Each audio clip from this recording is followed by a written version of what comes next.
এরাম জীবই যদি পঞ্চদিন বিষ্ণু ভক্ত নর তথাপি তারে হে জানা জীবন ফল। জীবই যদি পঞ্চদিন বিষ্ণু ভক্ত নর তথাপি তারে হে জানা জীবন সফল।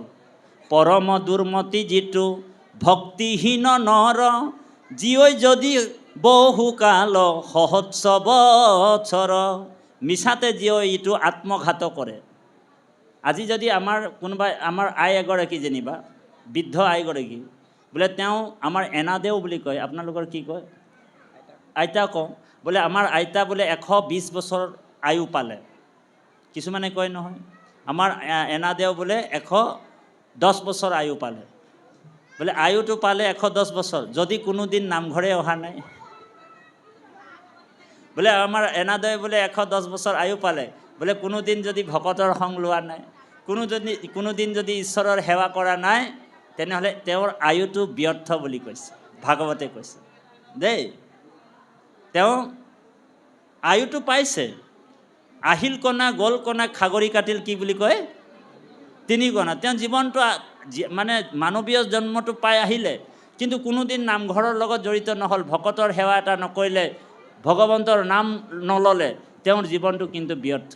আজি আমাৰ সেই আইসকল নাই কমেও 90 বছৰীয়া আইগৰাকী, বৃদ্ধ আইগৰাকী বহি আছে ইয়াত।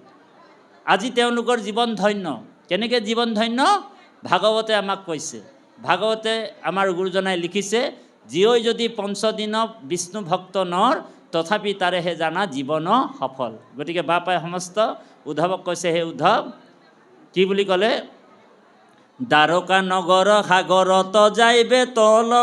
মই যোৱাৰ লগে লগে মোৰ সংকল্পৰ যোগেদি, ঐশ্বৰী শক্তিৰ যোগেদি মই দ্বাৰকা নগৰখন বনাই ৰাখিছিলোঁ। সেই দ্বাৰকা নগৰখন সাগৰত তল যাব, গুচি যাব। এ মই গ'লে লোকত মিলিবে বিমংগল। মই যোৱাৰ লগে লগে মানুহৰ মাজত বিমংগল হ'ব, বিমংগল হ'ব। তাৰপিছত কৈছে, পিৰিবে দুৰ্জন কলি গুচিবে আচাৰ, শুইবে অধৰ্ম তৰতি যতে কপৰজাৰ। যে এই যে কলিযুগটো আহিব, এই কলিযুগটোৱে মানুহক পিৰিব বুলি কৈছে। গতিকে এইবিলাক কলিযুগত চলি আছে। আপোনালোক জানে আনৰ ধনটো কেনেকৈ আমি মানে চলেৰে বলেৰে যাতে কাঢ়ি ল'ব পাৰিম, সেই বুদ্ধিটো মানুহে কৰি আছে, হয়নে বাৰু? আনৰ ভালটো আমাৰ কোনো দেখিব নোৱাৰে, লোকৰ ভালটো মানে আমি চাব নোৱাৰোঁ। আমাৰ ঘৰৰ আগফালে যদি কোনোবা এজন পকা ঘৰ এটা বনাইছে, আমি জ্বলি পৰি মৰিছোঁ, হয়নে বাৰু? জ্বলি পকি মৰিছোঁ। গতিকে ভগৱন্তই আপোনাকো দুখন হাত দুখন ভৰি আৰু এখন চিন্তা কৰিবৰ কাৰণে মগজু দিছে। আনে এখন ঘৰ বনাইছে ইমান সুন্দৰকৈ, আপোনাকো ভগৱানে দিছে, কিন্তু আপুনি কিন্তু হিংসা মৰিছে, হয়নে বাৰু? তো এই কলিযুগত এইবিলাক পিৰিবে দুৰ্জন কলি গুচিবে আচাৰ, শুইবে অধৰ্মত ৰতি যতে কপ্ৰজাৰ। বেছিকৈ অধৰ্মতত ৰতি হ'ব। আইসকলে বেছি কথা পাতিছে। কৃষ্ণ কথাটো অকণমান কমাই দিয়ক, নহ'লে এটা কাম কৰোঁ নেকি? মই এইটো ৰাখি দিছোঁ, অকণমান কথা পাতিবৰ আছে যদি পাতি লওক, তাৰপিছত আকৌ কম, নহয় জানো?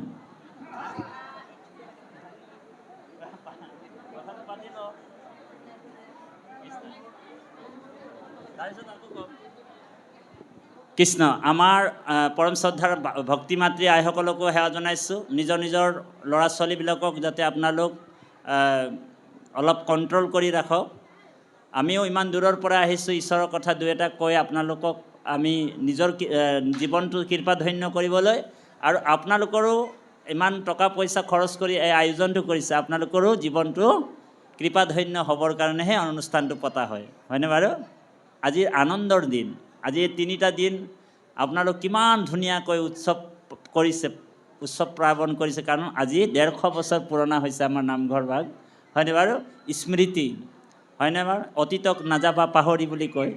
আৰু গতিকে আপোনালোক এইটো ভৱিষ্যত প্ৰজন্মৰ কাৰণে এইটো আপোনালোক এটা সুন্দৰ বাৰ্তা দিছে, যাতে ভৱিষ্যতো এই নামঘৰটোক প্ৰতি বা ধৰ্মৰ প্ৰতি এই সমস্ত মানে ল'ৰা ছোৱালীক যুৱক যুৱতীবিলাক যাতে ঈশ্বৰৰ প্ৰতি আধ্যাত্মিক জগতৰ প্ৰতি আধ্যাত্মিক জ্ঞানৰ প্ৰতি তেওঁলোক আকৰ্ষণ হয়, সেইটো কাৰণে এনেকুৱা মহান পবিত্ৰ অনুষ্ঠানবিলাক আয়োজন কৰা হয়। ঔ হৰি ঔ ৰাম।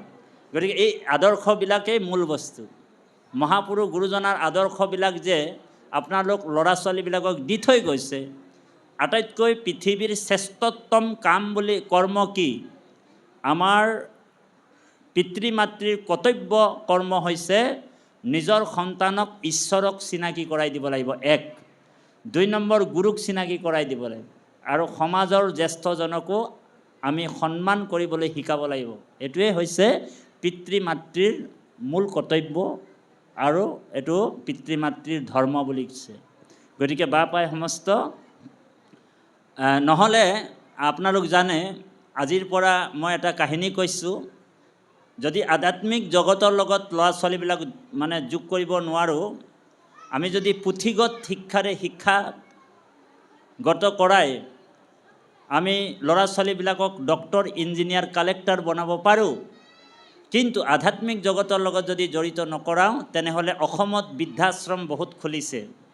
এদিন হয়তো আপুনি মই বৃদ্ধাশ্ৰমৰ ভাত খাব লাগিব। ঔ হৰি, হয়নে বাৰু? আৰু সেইটো চলি আছে ভাৰতবৰ্ষত। আমাৰ অসমত বাৰু অলপ কমিছে, কমাৰ যদিও হৈছে, তথাপিও মানে 60টাৰো অধিক বৃদ্ধাশ্ৰম, মানে 100টামান অধিক মানে বৃদ্ধাশ্ৰম অসমতো হৈছে। গতিকে আজিৰ পৰা আপোনাৰ ভাৰতবৰ্ষৰ লক্ষ্ণৌ নামৰ এটা চহৰত ডিফেন্সত চাকৰি কৰা এজন কৰ্ণেল চাহাব আছিল। তেওঁ চাহেবটোৰ মানে 2জন ল'ৰা আছিল, 2জন ল'ৰা, পুত্ৰ 2জন। আৰু সেই 2জন ল'ৰাক কি কৰিলে, কৰ্ণেল চাহাবে বিদেশলৈ পঠিয়াই দিলে পঢ়িবৰ কাৰণে। দেই, বৰ গুৰুত্বপূৰ্ণ কথা। সৰুৰ পৰাই তেওঁলোকক মানে বিদেশীৰ যিটো সংস্কৃতি, মানে পশ্চিমীয়া সংস্কৃতিৰ লগত জড়িত কৰালে। ভাৰতবৰ্ষৰ যি সংস্কৃতিৰ প্ৰতি তেওঁৰ মানে যিটো নিষ্ঠা বা সেইটো নাই, তেওঁ কি কৰিলে, বিদেশলৈ ল'ৰা দুটাকে পঠালে পঢ়িবৰ কাৰণে। আৰু সেই ল'ৰা দুটা বিদেশতে পঢ়িল। পঢ়া শুনা কৰাৰ পিছত তেওঁলোকে ভাল চাকৰি এটা বিদেশতে 2জনে পালে, 2জনে 2টা চাকৰি পালে। তাৰপিছত সুযোগ্য কন্যা 2গৰাকীও তাত পালে বিদেশত, তাতে বিয়া বাৰু হৈ গ'ল, ভাৰতবৰ্ষলৈ আৰু ঘূৰি নাহিল। আৰু কৰ্ণেল চাহাব কি হ'ল, ৰিটায়াৰ হ'ল, মানে তেওঁ অৱসৰ হ'ল। কৰ্ণেল চাহাবৰ পত্নী আছিল, আৰু কৰ্ণেল চাহাব মাত্ৰ 2টা প্ৰাণী আছিল ঘৰত। এদিন কি হ'ল, নিজৰ পত্নী বিয়োগ হৈ গ'ল, কৰ্ণেল চাহাবৰ মানুহজনী মৰি থাকিল। আৰু সেই বিয়োগ হোৱা খবৰটো মানে নিজৰ সন্তান 2জনক মানে চিঠিৰ যোগেদি জনালে। আৰু কৰ্ণেল চাহাবে জনোৱাৰ পিছতে সেই চিঠিখন যেতিয়া 2জন ল'ৰাই পঢ়িছে, পঢ়াৰ পিছত ডিছকাছ কৰিছে যে এতিয়া মা মৰিলে, এতিয়া কোনে যাব ভাৰতবৰ্ষলৈ, মানে 2জনে আলোচনা কৰিছে। তেতিয়া নিজৰ ভায়েকটো মানে ছোটু বুলি কয়, হিন্দীত ছোটু বুলি কয়, ছোটুক কৈছে, হে ছোটু, বোলে মোৰ মা মৰিছে, এইবাৰ বোলে তুমি যোৱা, যেতিয়া দেউতা ঢুকাব তেতিয়া মই যাম। কাৰণ বিদেশত মানে আপোনাৰ মানে বিদেশৰ পৰা মানে আহিবলৈ ভাৰতবৰ্ষত ভিজা লাগে, পইচাও যথেষ্ট খৰচ হয়, হয়নে বাৰু? তা সেই ছোটু মানে ভাইটোক কৈছে যে মা বিয়োগ হৈছে, তুমি যোৱা, আৰু যেতিয়া বোলে দেউতা ঢুকাব, দেউতা মৰিব, তেতিয়া মই যাম। আলোচনাটো হৈ গ'ল। তাৰপিছত সেই আলোচনাটো হোৱাৰ পিছত সৰু ভায়েকটোক বিজা চিজা কৰি দিলে, আৰু 1.5 দিনৰ পিছত মানে নিজৰ ঘৰলৈ উভতি আহিছে। আৰু দেউতাই কিন্তু কি কৰিলে, নিজৰ মানে ডেড বডি, মাতৃৰ মানে মৰাশটো লৈ কান্দি আছে যে পুত্ৰ 2জন আহিব, কান্ধা দিব। কান্ধা মানে আপোনালোক বুজি পাইছেই, মোৰ অকণমান অসমীয়া শব্দবিলাক ইফাল ইফাল হৈ যাব, আপোনালোক পুনাই ল'ব। ঔ হৰি দেই। এই যে কান্ধা দিবৰ কাৰণে যে ল'ৰা 2জন নাই, তেওঁ অনুতপ মানে দুখত ভাগি পৰিছে।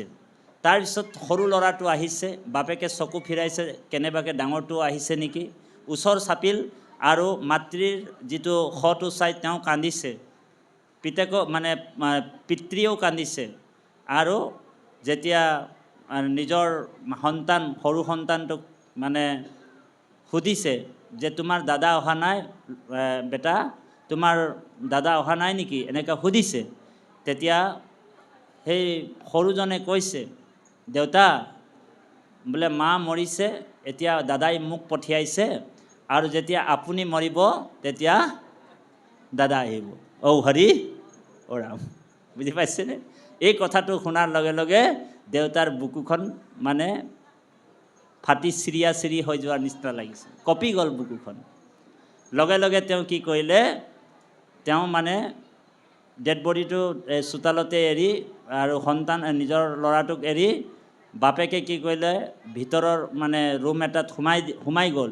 সোমাই কি কৰিলে দৰজাৰ চিটখিনিটো লগালে আৰু তেওঁৰ মানে ডিফেন্সত চাকৰি কৰা লাইচেঞ্চ থকা এখন ৰিভলভাৰ উলিয়াই ল'লে আৰু কলম আৰু কাগজ উলিয়াই ল'লে আৰু তেওঁ কি কৰিলে যে আহিছ যদি দুটা কাম কৰি থৈ যা, ঔ হৰি ঔ ৰাম, আৰু মৰি থাকিল। গতিকে এনেকুৱা যদি আমাৰ হয়, আমাৰ সন্তানবিলাকক যদি আমি পুথিগত শিক্ষাত যদি আমি বহুত আগবঢ়াই দিওঁ, কিন্তু আধ্যাত্মিক শিক্ষাটো যদি আমি দি নাযাওঁ, তেনেহ'লে এদিন আমাৰ অৱস্থাটো তেনেকুৱা হ'ব পাৰে।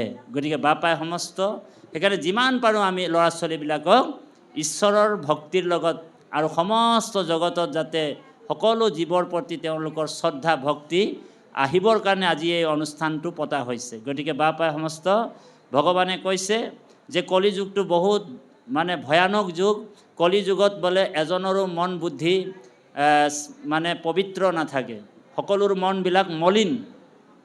এই ৰাম পৰম দুৰ্জন কলি পাপৰ সাগৰ, পাপ নকৰন্তায়াত নাহিয়ে একো জন।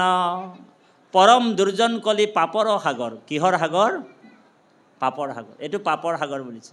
পাপ নকৰন্তায়াত নাহি একোজন। পাপ নকৰা মানুহ এজনো নাই ইয়াত। সন্ত মহন্ত গোসাঁই লাগিলে যিয়ে হওক, কলিয়ে আহি তাৰ অকণমান হ'লেও খুঁটিটো লৰাই দিব। ঔ হৰি, লৰাইছেনে? আজিকালি আপোনালোক জানে নামঘৰবিলাকত এটা খেল আছিল, আজিকালি নামঘৰবিলাক দুটা খেললৈ ৰূপান্তৰিত হৈছেনে? অলপ দিনৰ পিছত 3টা খেল 4টা খেল এনেকুৱা কৰি ডাঙৰ ডাঙৰ নামঘৰবিলাক ভাগ হৈ গৈছে। ভকতে ভকতৰ মাজত ঘুচি লাগি যায়। ঔ হৰি ঔ ৰাম, মানে ধৰ্মটো কলি সোমাই গৈছে। সোমাইছেনে? আজি আমাৰ পৰম শ্ৰদ্ধাৰ যদি শইকীয়া বাপক যদি নাম প্ৰসংগ কৰিবলৈ দিয়া হৈছে, তেনেহ'লে তাত থকা আৰু এজন নামাচাৰ্য যদি আছে বৰা বাপ, আমাৰ শইকীয়া বাপক নাম প্ৰসংগ কৰিবলৈ দিয়াৰ লগে লগে বৰা বাপজন লাহেকৈ উঠি যায়। উঠি গৈছেনে? আমাৰ ৰহিলা এগৰাকীক বৰগীত গাবলৈ দি দিলে পমিলা এগৰাকী লাহেকৈ উঠি গুচি যায়। তাৰমানে লোভ মোহ কাম ক্ৰোধ ঈৰ্ষা অসূয়া এইবিলাক কলিযুগৰ আটাইতকৈ শ্ৰেষ্ঠতম ধৰ্ম হৈ আছে। গতিকে ইয়াৰ পৰা আপুনি মই ত্যাগ মানে পৰিত্ৰাণ পোৱাৰ একমাত্ৰ উপায়, ভগৱন্তক একান্তভাৱে চৰণত যদি শৰণ ল'ম আৰু সমস্তৰে প্ৰাণীৰ হৃদয়ত যদি আমি ঈশ্বৰক অনুভৱ কৰিম, কৃষ্ণ ভাৱপন্না হৈ যাব পাৰিম, তেতিয়াহে আমি কলিৰ মহাপাপৰ পৰা পৰিত্ৰাণ পাম। নহ'লে ধৰ্মক খেদাইলা কলি, অধৰ্মেহে ভৈলা বলি, দেখা লোক ভৈলা একাকাৰ, পাপ বাঢ়ে দিনে দিনে, কৃষ্ণৰ চৰণ বিনে, আউৰ আত নাহি খে নিস্তাৰ। কোনোবা যদি নিজকে কলিৰ পৰা বচাব পাৰে, যাৰ ঘৰত গুৰু সেৱা হয়, যাৰ গৃহত ঈশ্বৰৰ সেৱা হয়, গুৰু সেৱা হয়, প্ৰাৰ্থনা হয়, সেই গৃহত কলি কেতিয়াও প্ৰৱেশ নকৰে। সেইকাৰণে লাগিলে সেইটো জুপুৰি ঘৰে হওক, লাগিলে অট্টালিকাই হওক, বুজি পাইছেনে? আৰু যাৰ ঘৰত বোলে ঈশ্বৰ সেৱা নহয়, ভগৱন্তৰ অমৃত পাণ কথা শ্ৰৱণ নহয়, সেই ঘৰটো লাগিলে অট্টালিকাই হওক, লাগিলে জুপুৰি ঘৰ হয়, সেইটো ঘৰ বুলি নকয়, সেইটো সৰ্পৰ আলয় বুলি কৈছে। সেই ঘৰটোত কেতিয়াও সেই জীৱবিলাক কেতিয়াও সংস্কাৰী জীৱ নহয়। গতিকে আমি সৰুকৈ হ'লেও আমি ঈশ্বৰক উপাসনা কৰাৰ এটা, আমাৰ গুৰুজনাই কৈছে বাঁহেৰে হওক লাগিলে পকাৰে হওক, যেনে তেনে কৰি আমি ঈশ্বৰ উপাসনা কৰা আমি এটা সৰুকৈ ঘৰ এটা নিৰ্মাণ কৰিব লাগিব, সেইটোকে গুৰুগৃহ বুলি কয়। দে বাপাই সমস্ত। গতিকে এতিয়া আমি পাঠৰ মাজত আকৌ সোমাই যাম। কৃষ্ণ জয় গুৰু শংকৰ।